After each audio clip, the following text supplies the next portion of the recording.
they're sprouting everywhere. A springtime delicacy, bamboo shoot. Hey guys, Chieeton here. We're standing in a moso bamboo grove. A spring delicacy lies just beneath the ground. Let's start digging right away. Here we go. The entire bamboo shoot is emerging. What you're seeing here are the bamboo roots spreading out around it right now. This bamboo shoot is growing out of these roots. And when this bamboo shoot rapidly grows, it becomes like the parent bamboo in appearance. All right, let's finish this. Heave and lift. Got it. Here's the full bamboo shoot. Bamboo roots weave everywhere through the soil, where new shoots appear and then shoot up, growing rapidly, straight up skyward. Score! We've harvested a spring bamboo shoot. Today I'm thinking of making Boar Hotpot using this bamboo shoot together with fresh spring wild greens. Oh. Hey, chocolate vine flowers are blooming. This plant has separate male and female flowers. The bloom now in the center of the frame is a female flower. When pollen lands on its plump stigma, the flower ovary swells and becomes fruit, and the pollen is delivered by this companion, the male flower. The flowers are shaped differently, and I'll be delighted if they end up loaded with fruit. Can't wait, this will be so epic. My well turned into a trap. A male Japanese skink fell in, so let's hurry and rescue him. Sorry, pal. We'll fill the hole. You okay? See ya. His body's a little cold and sluggish, so let's let him warm up sunbathing here a while. Looks comfortable, huh? I still want to dig this well more, but it's sad when animals fall in like before, so let's cover the opening with fallen leaves to keep them out. Until we dig deeper here again, I'll leave this covered. I've washed the bamboo shoots. You can see a bamboo shoot sprouting right here from the bamboo root, popping straight up. And right here, a tiny bamboo shoot sprout is poking through. Maybe this sprout would have stretched up later and become a full bamboo shoot. Since bamboo shoots are said to gain bitterness quickly after digging, let's peel them immediately and start boiling. Slice the skin open now. You can cut a bamboo shoot in half and peel it first, but the tyrosine amino acid clinging inside the nodes would wash away, and that would be a shame. So this time I'll leave it intact, peel it, and boil it. By the way, the amino acid tyrosine is famous for becoming dopamine, which generates true feelings of happiness and motivation. It is also known as a precursor of noradrenaline, which boosts concentration. Both are neurotransmitters in the brain that play important roles in humans, so enjoying the spring bamboo shoot can really lift up your motivation. Everyone, let's eat bamboo shoot. I guess this looks good enough, right? The thin skin surrounding the bamboo shoot is called himekawa, and it is incredibly tasty, so try not to strip it all away. The base is edible too, so just cut off the sprouting roots and shave them lightly. That way, it's ready. This base part tastes good too. Fire up and drop it into some water. Drop in the bamboo shoot, then pour in rice bran to draw out its bitterness. The bitterness in bamboo shoots comes from oxalic acid and homogentisic acid, and oxalic acid bonds with the calcium in rice bran, turning insoluble and easy to wash away. The insoluble oxalic acid prevents the portion that leached into the water from returning again to the bamboo shoot. And homogentisic acid is slightly alkaline though. Because rice bran is slightly acidic, it neutralizes the slightly alkaline homogentisic acid, eliminating it. Rice bran perfectly removes any bamboo shoot bitterness. Because we didn't split the bamboo shoot this time, it floats like this, so I'll just force it down with the lid now. I'll let this simmer for about an hour or so. Bamboo shoot cooked through. Bitterness still isn't gone yet completely, so we'll turn off the heat and let it cool down. Meanwhile, we'll head out to forage some wild plants outside. We're about to start gathering wild greens, but first an announcement. I'm publishing a book titled Chieeton Wild Food Log, Creatures That Taste Good When Eaten. Pre-orders start today, so check the description. Use the link, and now let's get back to foraging. First, let's harvest Philadelphia fleabane now, alright? This is Philadelphia fleabane. It resembles annual fleabane, but its flowers are far finer and frilly. Because the stem is hollow, you can identify it by snapping one. Distinctions among wild greens are detailed in the Chieeton Wild Food Log, so there too. If you're into wild greens and hunting, so be sure to use it for reference. Since it lists recipes for the wild greens and animals we've eaten so far, it's intriguing. This Philadelphia fleabane here, it has a fibrous stem, so let's find a slightly younger one. Found a softer Philadelphia fleabane, this. Yeah, the flowers still haven't even opened yet. When you touch the stem, it's very soft. This one. See how it snaps with the pop? When it breaks this easily, it isn't fibrous and eats smooth. Philadelphia fleabane like this is absolutely perfect. Philadelphia fleabane is one of my favorite wild greens. Annual fleabane is similar, but its flavor means Philadelphia fleabane tastes better. Anyone who enjoys garland chrysanthemum will definitely love it. Philadelphia fleabane secured. Where? Right here. Here. I'm stuck. Here. Look, a Japanese striped snake. See, it's right over there. Ugh. This one's tasty too, you know. Won't it bite? It's pretty calm. Being still young, it probably doesn't act aggressive yet, really. However, if you aren't careful, you might still get bitten.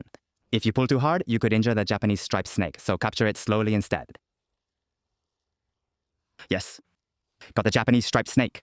The Japanese striped snake is non-venomous and prefers eating frogs, mice, and birds. It also consumes lizards and other snakes, showing a broad diet. Its habitat overlaps somewhat with the Japanese rat snake, but it tends to favor wetter spots near water, such as riversides there. You often see them in farmland and riverbank areas. Incidentally, the Japanese striped snake is, as known, a delicious ingredient as well, and instructions on how to butcher snakes can be found in the Chieeton wild food log. That is one stylish specimen. Since we're cooking boar hotpot today, I'll let you go. Bye-bye. It would be terrifying if Dad chased you, wouldn't it? Want to try? Ready, set, go. Caught you.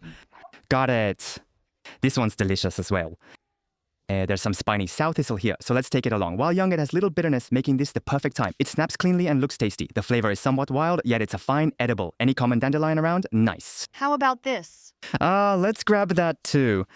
This one looks pretty good. Its common dandelion features aren't very pronounced, and the stem doesn't cling tightly. My guess, though, is that it's a hybrid specimen here. Let's bring this along. What about the roots? Root vegetables pair perfectly with boar hotpot, so we'll pull them up entirely, roots and all. Heave-ho! There we go. Oh, let's dig, shall we? Think it'll work. We only managed to pick a little, but let's toss it in as well. A common dandelion secured. We've got Japanese parsley too. Japanese parsley in boar hotpot is kind of unusual, yet we'll take some anyway. The patch is loaded, so we'll just grab enough to eat. Smells really fantastic. Smells great, yeah. Pure Japanese parsley. Perfect for ohitashi today, really. Let's come again. By the way, we entered this spot with permission from the landowner, so avoid harvesting wild greens in random places. Looks delicious. I keep sniffing it again and again. Seriously, Japanese parsley and even Philadelphia fleabane have that addictive aroma. That should do it. Got some Japanese parsley too. Might taste great sliced thin in a shabu-shabu with boar meat. And wild garlic, I love it so much that I just leave it growing beside the greenhouse. Though grandma does the weeding, so it thrives.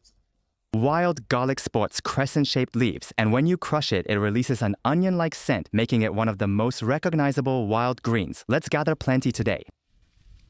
Whoa. Nice, nice. Wild garlic secured now. After I brought home wild greens, on the right are common dandelion and its root and the root itself. I also grabbed more Philadelphia fleabane, bamboo shoot, Japanese parsley, wild garlic, spiny sow thistle, and with fishing gear I caught. It's boar meat, guys. Let's start cutting the ingredients. Cut the common dandelion into bite-sized pieces. You could shave it like burdock, but it isn't very thick, so we'll stick with chunks like this today. We'll add the chopped vegetables to the pot. The common dandelion can stay whole. Here we go, we'll toss the Philadelphia fleabane in whole, and the Japanese parsley can join untouched. Wild garlic can go straight in too. Cut the spiny sow thistle into bite-sized pieces.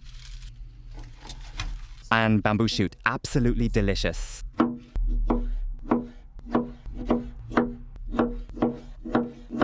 This tender tip, the himekawa layer tastes so good, I can't wait.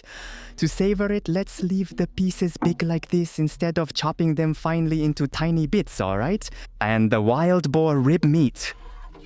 Let's cut the meat into chunks big enough to bite into. Since it was a young boar, there's absolutely no gamey smell. It actually smells delicious.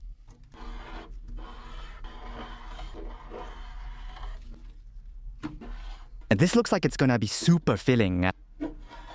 Look, it's got a nice layer of fat. Looks tasty.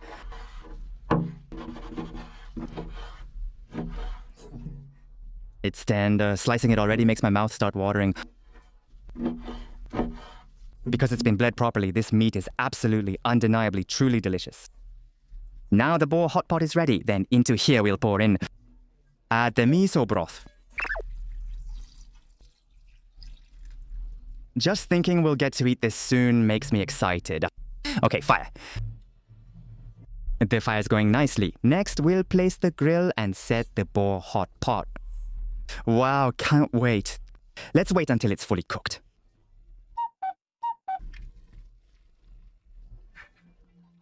Ha ha ha ha, this looks delicious. Our boar hot pot made with the spring wild greens is ready now. It looks so insane. Wow, it smells absolutely amazing. We thank the Earth's bounty. First up is the bamboo shoot, on its thin inner skin stacked like millefeuille, giving a really wonderfully satisfying crunch to every bite. Let's eat. Delicious. This tastes insanely good. Happiness. Seriously, mastering food really boosts the happiness level of life. The best.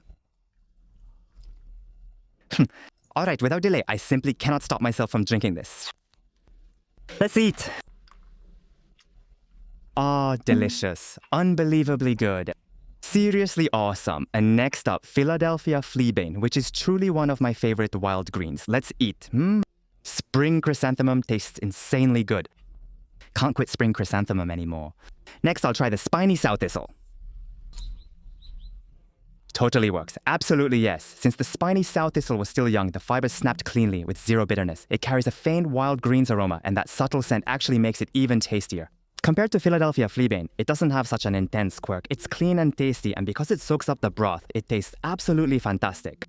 Next, dandelion, digging in. Yeah, dandelion tastes great. Dandelion leaves carry a gentle bitterness, yet that subtle edge adds an accent that tastes wonderful too. They soak up broth, so their pairing is outstanding. Wild greens in Boar Hotpot taste divine. Absolutely exceptional. Next, I'll sample some Japanese parsley. The wild Japanese parsley's fragrance holds its own against the miso aroma of this Boar Hotpot. Absolutely amazing. Next, I'll dig into some wild garlic right now. Delicious. It's impressively delicious for wild greens, steadily performing the role of green onion in this Boar Hotpot. I really do love wild garlic after all. And now I'll taste the star of this Boar Hotpot, a slice of boar meat. So good. Seriously, so delicious. This meat is a solid notch or two above supermarket pork with absolutely no boar smell and fat that is insanely rich. Sweet fragrance and tasty meat. Aroma, truly exceptional. Some people might worry about the wild game smell, but young boar rib meat is incredibly tender. It is insanely delicious, absolutely amazing. The aroma's wonderful. Seriously, outside it smells really good. The aroma's likely wafting this way. Smells amazing. So, where's my share? I'm dishing it out now. Common dandelion, Philadelphia fleabane, wild garlic, and boar meat. Trying the common dandelion. Delicious, slightly bitter, yet that's still pretty nice too. This soup is insanely good. Is this Philadelphia fleabane? Maybe poor man's flower? Oh, poor man's weed?